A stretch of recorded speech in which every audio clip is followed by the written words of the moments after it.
The Joy of Motherhood by Buchi Emecheta. Chapter 18. The canonized mother. The days that followed were filled with seeing this policeman, that lawyer, that doctor see faces to no ego. She understood little of what was being said. All she prayed for was Naf's release. Everything was costing her money she did not have. Adim's schoolwork began to suffer, and the boy was losing weight. It was true what they said, she thought, that if you don't have children the longing for them will kill you, and if you do, the worrying over them will kill you. One day she called the boy and talked to him seriously. Look, Adim, it seems I am alone with you in this game of living.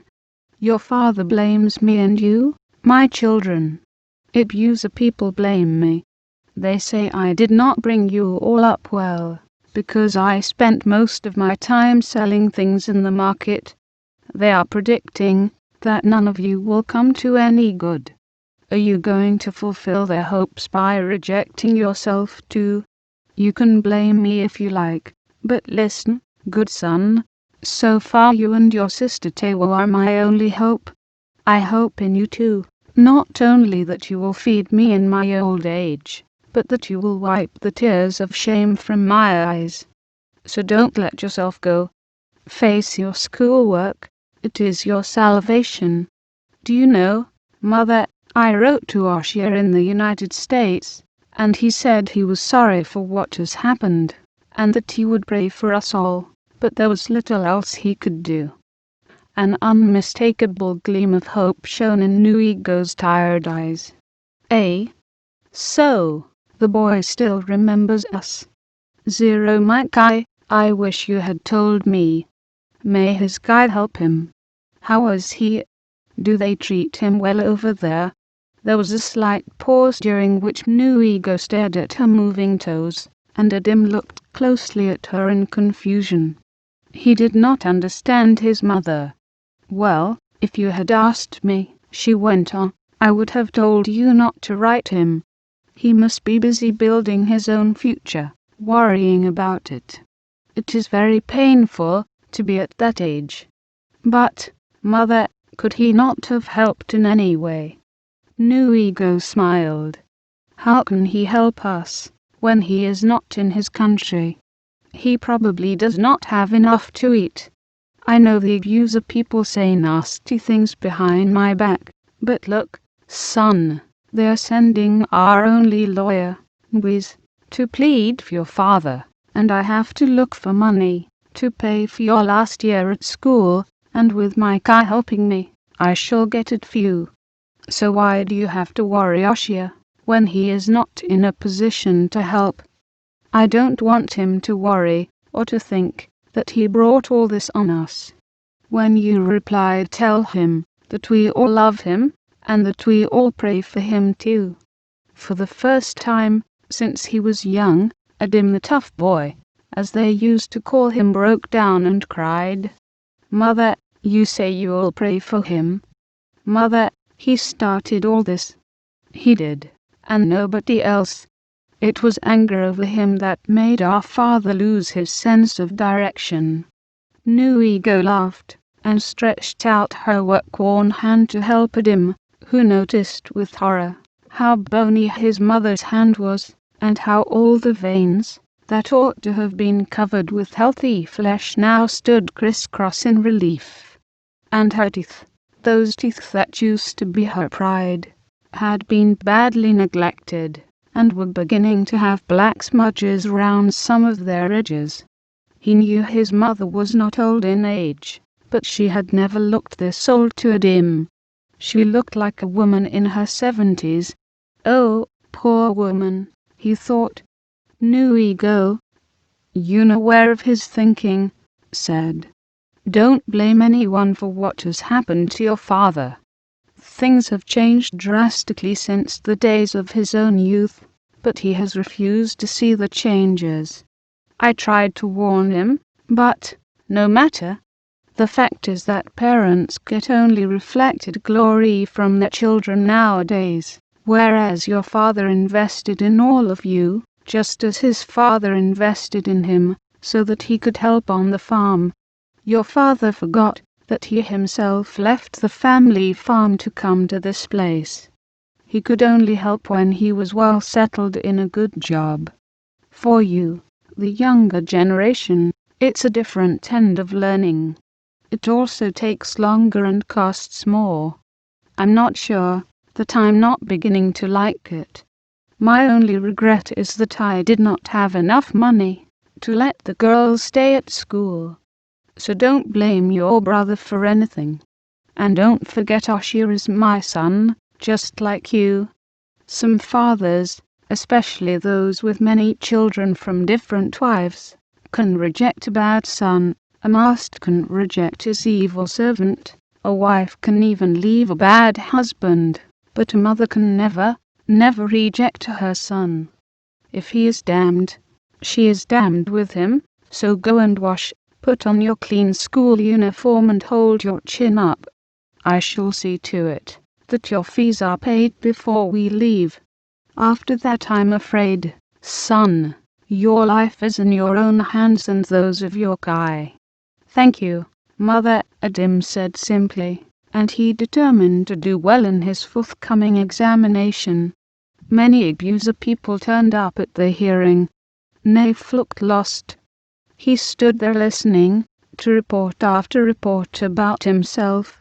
The lawyer read a long report about how Naif had been in the army, how he had been taught to kill without thinking if an enemy invaded his territory. Naif, he said, had been half asleep at the time of the incident and had acted instinctively because he thought the local butcher and his son were stealing his daughter. This was obviously the result of the fact that Naif, like a typical Ibo, loved his family. The court was told that with a salary of only £10, 13 shillings and 4 pence, Naif had educated one of his sons who was now in the United States of America reading science. When the defending lawyer said this, the court gasped. He is the father of a future leader, people murmured. Sensing this, the attorney warmed up and asked Naif, "And your second son, Adim, what is he doing?" "He too is at St. Gregory's." "Who pays his school fees?" "Naif." "A father pays his son's school fees." There were mutters from the prosecuting lawyer, but one questioning look from the presiding judge silenced them, though not before somebody had laughed rather nervously. The defending lawyer always knew that something had gone wrong, but he led his client boldly. "Your sons are doing well. But if your daughter Kehind had been tainted, it would have reflected on them, would it not? Reflect. All the members of my family would have suffered. The work I have done all these years would go down the drain. No good person would want to marry the other girls, and my sons would find it difficult to marry a good abuser girl, because people would point at us and say, 'Look, there goes a member of the Olam family. One of his daughters ran away to a Yoruba man. The family is unstable. The family is this. The family, quote ahem. Ahem. All right. Naif Olam. The court has seen that it is important for a man to defend the honor of his daughter, not just for her sake, but for the sake of the other members of the family." The prosecuting attorney did not seem unfriendly. He at first seemed to be in sympathy with Naif, and Naif, not knowing the ways of the court, fell for it. "So because there are so many children, you drink sometimes? Well, a man has to do that to live. With 2 wives nagging about the shortage of food, asking for endless school fees, and children all over the place. I drink once in a while." "Don't you drink every evening?" "You have a regular palm wine climber who brings you palm wine every evening. Remember, Mr. Olam, that you have sworn by your Kai, and your God would not like you to tell lies." "Of course I'm not telling lies." "Yes, I drink palm wine every evening, but as for the real thing, Ogogoro, I drink that only when I have company, or when there is something to celebrate. So on that evening you finished a whole shilling keg of palm wine on an empty stomach before your evening meal. H.M. Your daughter must have annoyed you. Yes. She said she was going to marry the Yoruba people, and not the man I have chosen for her. Are the Yoruba people that bad? I don't know anything about them, and I don't want to know. They don't give housekeeping money to their wives. They are dirty. They call us Ibos cannibals. They do all sorts of things. My daughter will not marry one of them. If your daughter married the man you chose, you would be given a big bride price, because she was brought up in Lagos. Is that not so? Why, yes. A good husband is expected to pay well for a good girl. That is the way to prove his manhood. If he cannot afford to pay, then he does not deserve a wife. But the Yorubas, they don't do anything like that. They just give the father a bowl of drink, and buy the bride a few lappers. No, not enough for all the food the child has eaten since she was born. And her mother has trained her to be a good trader. Has she now? H.M. Also, if your daughter was found virtuous, your abuser-in-law would bring you over 12 big kegs of bubbling palm wine to show her chastity. Is that not so? Yes. Yes. I have lost even that after bride palm wine. I have lost that too. That is a pity.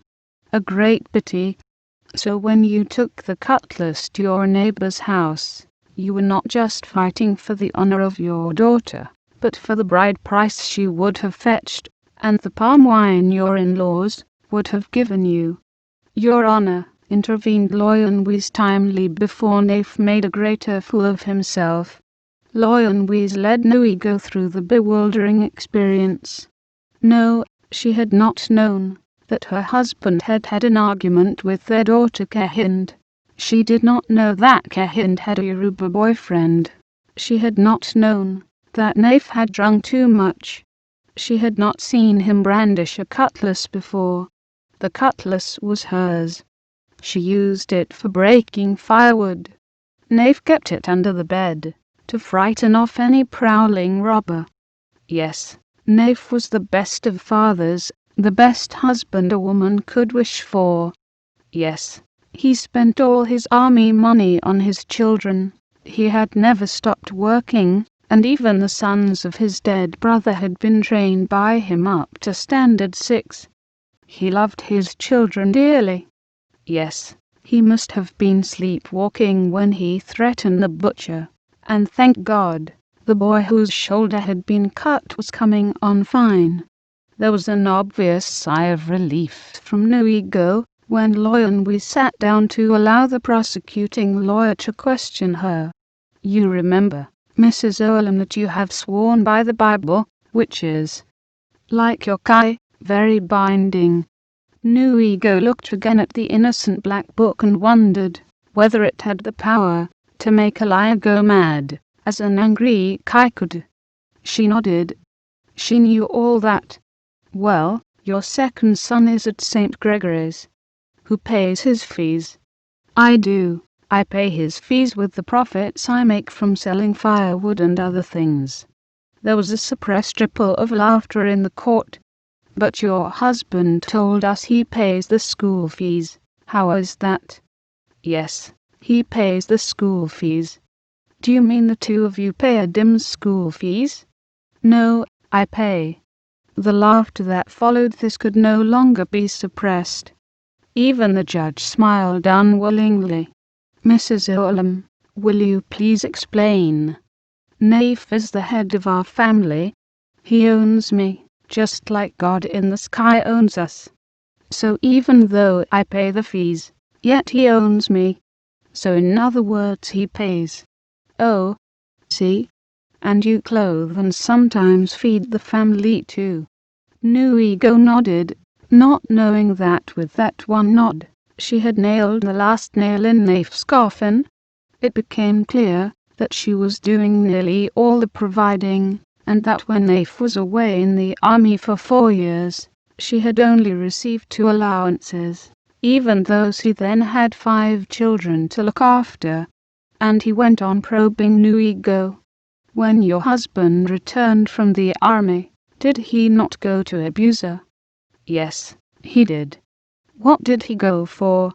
I don't know, to see his family at home. Abusa is his home. Did he bring anything with him?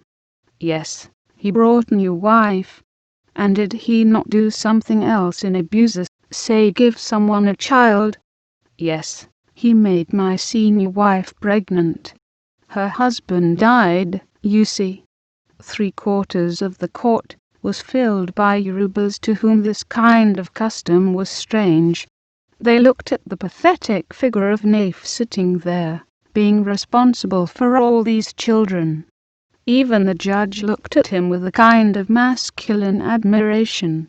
Your husband is a very strong man, the prosecuting lawyer said cynically, and the court roared in laughter. You say your husband is an ideal man, a very nice man? Nuigo nodded. Has he got a nasty temper? No, he hasn't. He only gets angry when he is drunk. And he drinks often, every day. Well, he is a man, isn't he? Men are expected to be like that. My father quoted him. We are talking about your husband, not your father. The husband is like any other man. I would not have married any man who did not behave like a man, even to the extent of carrying a cutlass. He was drunk and his daughter's honor was at stake. And the bride price. Yes, and her bride price. It's her father's money. You're right, Mrs. Olam. But the trouble is that we are now in the 20th century and in Lagos. No one has a right to carry a cutlass, not even your husband. I think you should leave that to the jury to decide, intervened the judge. The lawyer did not stop his cross-examination there. He went in detail through the happenings of that evening. Why had Nuigo dropped the food? Why was it she did not know her husband had been drinking? Why had she been so frustrated that she had gone to bed early? By the time Nuigo had struggled through the whole answers, the jury, most of whom were Europeans, had the whole picture. Naif was sentenced to 5 years' imprisonment. Outside the court, Okpo still had the energy to cry. Adaku came up and touched Nuigo and said, Senior wife, I am sorry, but I don't understand it. Why were they all laughing at me? Was I saying the wrong things? Things surely have changed, but Naif still owns us, does he not? I'm afraid even that has changed. Naif does not own anybody, not in Nigeria today. But, senior wife, don't worry. You believe in the tradition. You have changed a little, but stood firm by your belief. Try to forgive my condemning your leaving Naif when you did. I am beginning to understand now. Forget it. Look, all your friends are here. There's Mama Abby. It's not so bad, senior wife. By the time she got home, Aremu's people, who were very fearful of court cases, had brought the family food and drinks. Some of the younger children were being taken care of by Kahin's new people, and the butcher was very sorry that Naif had to stay in jail for the next 5 years. Nuigo was grateful that though she was now penniless she had such friends, and still had her children. Throughout the whole nightmare period, from the night Naif was taken into a cell to the morning of the day on which he was finally convicted, Nuigo had allowed herself to wonder where it was she had gone wrong. She had been brought up to believe that children made a woman. She had had children, 9 in all, and luckily 7 were alive, much more than many women of that period could boast of. Most of her friends and colleagues had buried more children than they had alive, but her God had been merciful to her. Still, how was she to know that by the time her children grew up the values of her country, her people and her tribe would have changed so drastically, to the extent where a woman with many children could face a lonely old age, and maybe a miserable death all alone, just like a barren woman. She was not even certain that worries over her children would not send her to her grave before her Kai was ready for her. Nuigo told herself that she would have been better off had she had time to cultivate those women who had offered her hands of friendship, but she had never had the time. What with worrying over this child, this pregnancy, and the lack of money, coupled with the fact that she never had adequate outfits to wear to visit her friends, she had shied away from friendship, telling herself she did not need any friends. She had enough in her family. But had she been right? Naif had looked at her with so much venom that she knew that, when it neared the time of his release, if she was still alive, she would find a way to live with her own people. That man would never stop blaming her for what had happened to him. His people, and many of the user people in general, blamed her for bringing up her children badly. There was Oshir in America, not caring at all, and though Odim was keen on having a footstool in Nigeria, Nuigo suspected that he too would prefer to leave his family and go abroad, judging by the way he was going. She still had the 3 youngest ones on her hands, and no money, and with the first flush of youthful energy gone, the prospect of getting an adequate living was grim. She knew she would be better off in Abusa, where at least there would be no rent to pay, and, if it came to the worst, she could always plant her food at the back of her hut. She was slightly reassured when that very evening who should visit them but Loyan Wees. She was so embarrassed at the honor, she hardly knew what to do. It was like being visited by royalty. She gave him all she had in the way of kola nuts and bunches of spinach from her small plot nearby. Not that Loyan Wees wanted any of these things, though he knew how offended she would be if he did not accept them. He told her that there was some likelihood of Naif being released from prison after serving only 3 months, because some important people had decided that he had not been responsible for his actions when he had attacked the Yoruba butcher. He would lose a great part of his gratuity, but they would give him a small pension. It would be nothing near what he ought to have got, but in the circumstances it was better than nothing. The family was to keep quiet about it, otherwise people would think that the lawyer defending them had done some underground deal. He had only come to tell them, because he thought it would cheer them all up. He left soon afterwards, leaving behind a family almost dizzy with gratitude. He had warned them again that not a word of it was to be breathed to anyone. As soon as Naif was released, he would be taken directly to Abusa, so few people would know his whereabouts. They would think that he was still in prison. This knowledge would pacify the butcher's family more than anything. Within a few weeks, it was necessary for Nuigo to go back to Abusa. She could not afford their rent and she had no courage to start struggling all over again, and the Wipiokpo would be taken off her hands. She called Hewa's young man and asked him where he stood. "Are you willing to take my daughter as your wife, or not?" The suitor said he wanted to marry Tewa straight away, if Nuigo had no objection to a quiet wedding. The bride price was quickly paid. It belonged to Naif, so Nuigo made sure that she let it be paid to Naif's representative, Adim. "Now you hurry, before the palm wine drinkers start paying us any visits." Pay the whole year's school fees for yourself, New Ego advised her son. Put £6 into the post office, so that you can use it to supplement your food until you find yourself a job.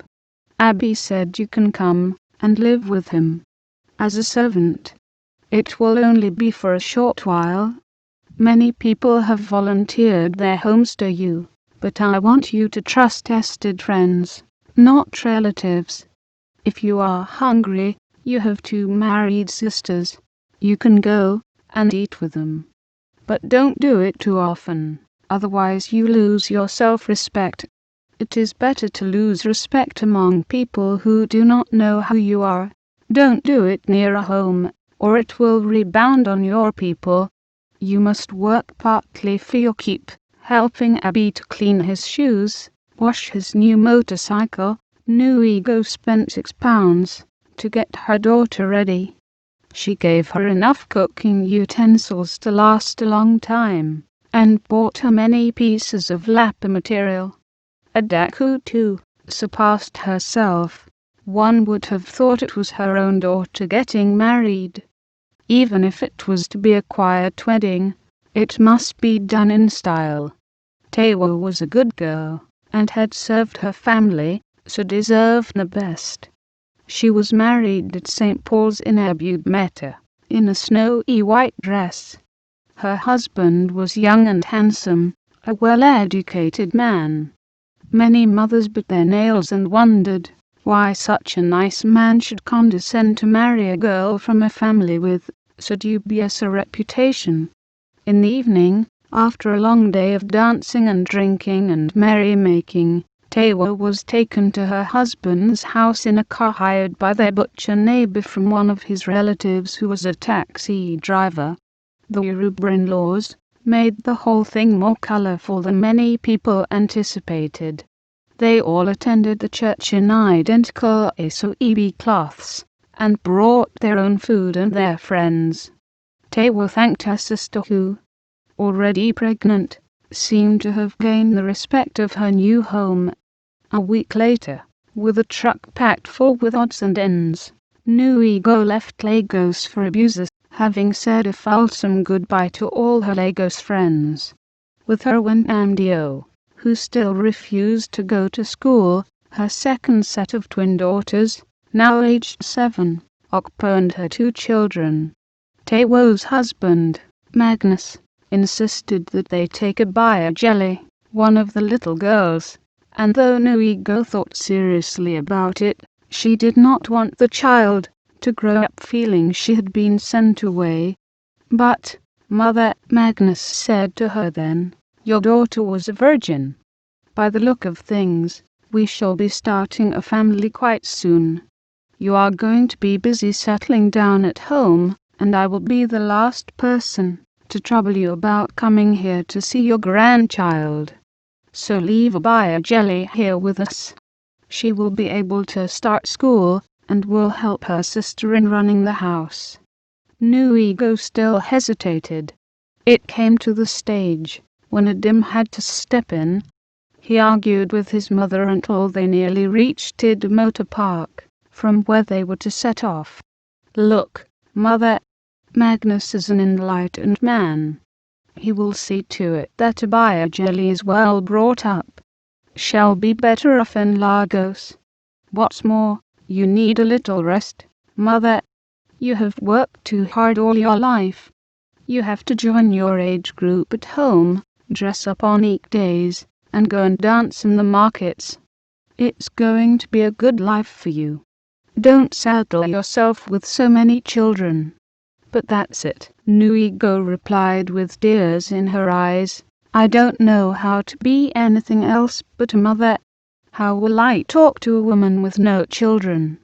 Taking the children from me is like taking away the life I have always known, the life I am used to. Mother, you still have Namdio and Malachi. Some women only have 2 anyway. Let Tewo take Abaya Jelly. You are bound to be spending half your time in Abuja and half here in Lagos anyway. Kahind will soon be having her child. And you think she would go into labor without you being near her? It will soon be Taewo's turn to start reading, and she will need you too. You're not going to be as idle as you feared. And that young wife of father's and her children. Adim started to say. Nuigo looked round the motor park and saw her daughter Taewo coming to meet her there. Beside her was Magnus, who had taken the day off from where he worked in the treasury to come and see his mother-in-law off. Taewo glowed with health and was full of happiness.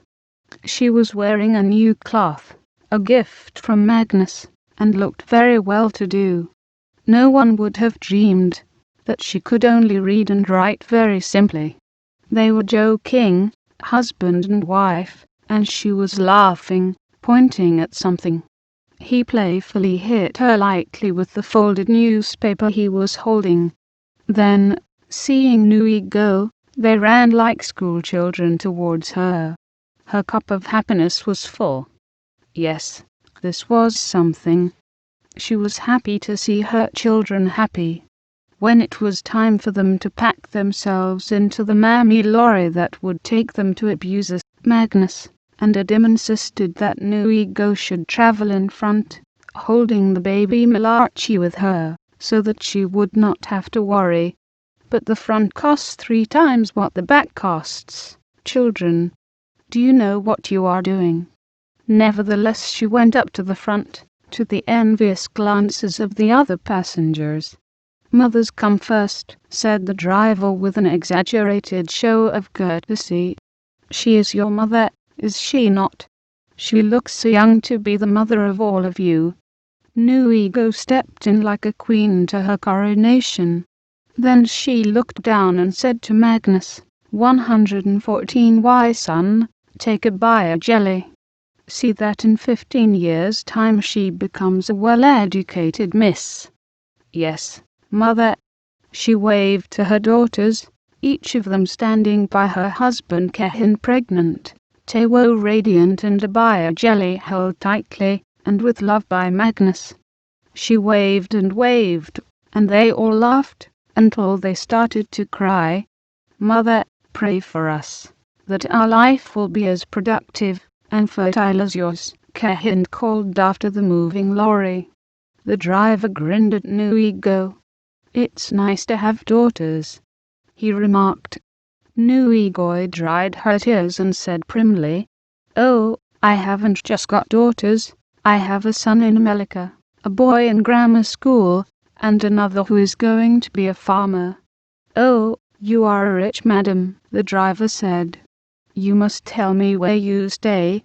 I like to know important people. You see, when you talk with them, they give you ideas of how they made it. A son in America. Goodness. You must be full of joy, madam. The lorry sped down to Ojiji on its journey to Abuser. Nuigo closed her eyes. Her head was aching a little. She eased Malachi on her lap, for the child's weight was making her stiff. She listened with one ear to the driver's monologue. This life is very unfair for us men. We do all the work, you women take all the glory. You even live longer to reap the rewards.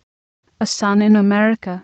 You must be very rich, and I'm sure your husband is dead long ago. She did not think it worth her while to reply to this driver, who preferred to live in his world of dreams rather than face reality. What a shock he would have if she told him that her husband was in prison, or that the so-called son in America had never written to her directly, to say nothing of sending her money. If she should tell him that, he would look down on her and say, But you're above all that, madam. Nuigo chuckled at her thought, just as her father would have done. At home in Abuser, Nafe's people branded her a bad woman, and she had to go and live with her own people in Ogboli. She had expected this, knowing full well that only good children belonged to the father. Nafe was soon released, and he too came home, living with his young wife Okpo. But he was a broken man, and his wife Nuigo, similarly, was going downhill very fast. It was not that she was physically poor. Her daughters sent help once in a while. However, what actually broke her was, month after month, expecting to hear from her son in America, and from Adimta, who later went to Canada, and failing to do so. It was from rumors that she Hadoshia had married, and that his bride was a white woman. For a while Nuigo bore it all without a reaction, until her senses started to give way. She became vague, and people pointed out that she had never been strong emotionally. She used to go to the sandy square called Tinkpoo, near where she lived, and tell people there that her son was in America, and that she had another one also in the land of the white man. She could never manage the name Canada. After such wandering on one night, Nuigo lay down by the roadside, thinking that she had arrived home. She died quietly there, with no child to hold her hand, and no friend to talk to her. She had never really made many friends, so busy had she been building up her joys as a mother. When her children heard of her sudden death, they all, even Oshia, came home. They were all sorry she had died, before they were in a position to give their mother a good life. She had the noisiest and most costly second burial Abuser had ever seen, and a shrine was made in her name, so that her grandchildren could appeal to her should they be barren.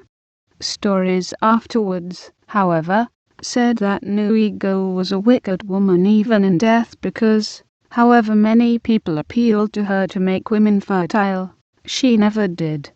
Poor Nuigo, even in death she had no peace. Still, many agreed that she had given all to her children. The joy of being a mother was the joy of giving all to your children, they said. And her reward? Did she not have the greatest funeral! Bun had ever seen? It took Hosea 3 years to pay off the money he had borrowed to show the world what a good son he was. That was why people failed to understand why she did not answer their prayers, for what else could a woman want but to have sons who would give her a decent burial? Nuigo had it all, yet still did not answer prayers for children.